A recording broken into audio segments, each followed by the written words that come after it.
Schengen zone کے حوالے سے ایک اہم خبر آپ کو دینے والے ہیں اور اپڈیٹ کرنے والے ہیں بارڈر کراسنگ کے حوالے سے کہ جیسے کہ آپ جانتے ہیں کہ یورپین کنٹریز تمام ایک دوسرے کے ساتھ بائی روڈ ملے ہوئے ہیں اور بارڈر کراسنگ جو ہے اب الیگل بالکل بین ہو چکی ہے اور اس پر بہت زیادہ چیک ہوتا ہے. پولیس کی پوری ایک فوج کی طرح سے وہاں پہ تعینات رہتی ہے جو کہ بارڈر کراسنگ اور الیگل کراسنگ کو بہت زیادہ نظر میں رکھے ہوئے ہیں.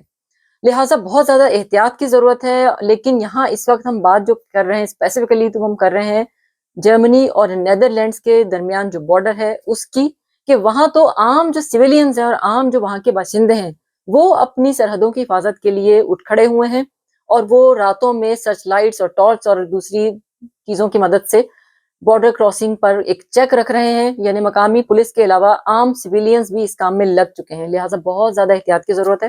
بالکل بھی ایسا کوئی کام نہ کیجیے اور جب بھی لیگل وے سے بھی جب آپ جا رہے ہوتے ہیں تو تمام کاغذات آپ کے پاس ہوں. ڈبل چیک کیجیے، جو بچے ہیں گاڑی میں ان کے بھی ساروں کے آئی ڈی آپ کے پاس ہونے چاہیے تاکہ کوئی بھی آپ کے لیے یا آپ کے وطن کے لیے، آپ کے ملک کے لیے، آپ کے دیش کے لیے کوئی بھی مشکلات پیدا نہ ہو.